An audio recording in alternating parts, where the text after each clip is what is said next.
অনেকেই বলে আমাদেরকে যে ভাই আপনারা যখন ভাইরাল হয়ে যাবেন না, অলরেডি ভাইরাল হইতেছেন, তখন আপনারা হচ্ছে যে এরকম দাম বোরকার আপনারা বাড়ায় দিবেন। এই যে আমাদের হাতে একটা বোরকা দেখতে পাচ্ছেন, এই বোরকাটা আমরা 2 থেকে 3 বছর সেল করে আসতেছি। আসলে রেগুলার ইউজের যে বোরকাগুলো, এগুলা কিছু নির্দিষ্ট প্যাটার্নেরই থাকে, যেমন এই বোরকাটা। তো এই বোরকাটা আমরা 2 থেকে, এমন ভাইবেন না যে এটা 2-3 বছর আগের, আমাদের তো রানিং থাকে আলহামদুলিল্লাহ, মাল প্রতি সপ্তাহে সপ্তাহে মাল ঢুকে। তো এই বোরকাটা আমরা 2 থেকে 3 বছর আগেও 680 টাকা, এমন হয়েছে যে 730 টাকা সেল করছি আগে। এখন কাপড়ের দাম কমছে, তাই আপনার আমরাও দাম কমায় দিয়ে 50 টাকা কমে 680 টাকা হয়েছে। হাতা চেকের দেখেন কত সুন্দর, রেগুলার ইউজের জন্য দুবাই চেরি ফ্যাব্রিক্সের আর কি চান আপনারা বলেন তো, এর থেকে আর কি চান?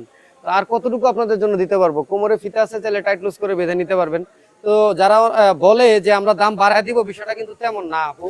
এখন আপনারা যারা এখন বোরকা নিচ্ছেন না, যারা ঈদের নিবেন চিন্তা করতেছেন, টাকা জমায় রেখে দিচ্ছেন, আমার মনে হয় তাদের জন্য লস হবে। কোন কারণে লস হবে? কারণ ঈদের সিজন আমাদের এখন সেপ্টেম্বর মাস শেষ, আজকে লাস্টের দিন। তো আপনার অক্টোবরের শেষ দিক থেকেই আপনার কাপড়ের দাম বাড়া শুরু করবে।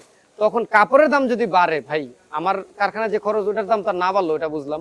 কাপড়ের দাম, মেইন জিনিসটা ম্যাটেরিয়াল যেটা, এটার দামে যদি বাইরে যায়, তাহলে আমার বোরকার দাম বাড়বে, এটাই স্বাভাবিক, তাই না? তখন আমার ভুল বুঝেন না, এই জন্য আমি কিন্তু প্রায় ভিডিওতে আপনাদেরকে এই কথা বলে থাকি। হাতাটা রাবার সিস্টেম আছে, তাহলে এটা ইউজ করে বেঁধে নিতে পারবেন। খুব সুন্দর রেগুলার ইউজের জন্য পারফেক্ট একটা বোরকা। আমরা হাজার হাজার পিস মাল এটার সেল করছি। নিতে চাইলে দাম পড়বে মাত্র 680 টাকা, এবং যোগাযোগ করবেন আমাদের স্ক্রিনে দেওয়া হোয়াটসঅ্যাপ নাম্বারে।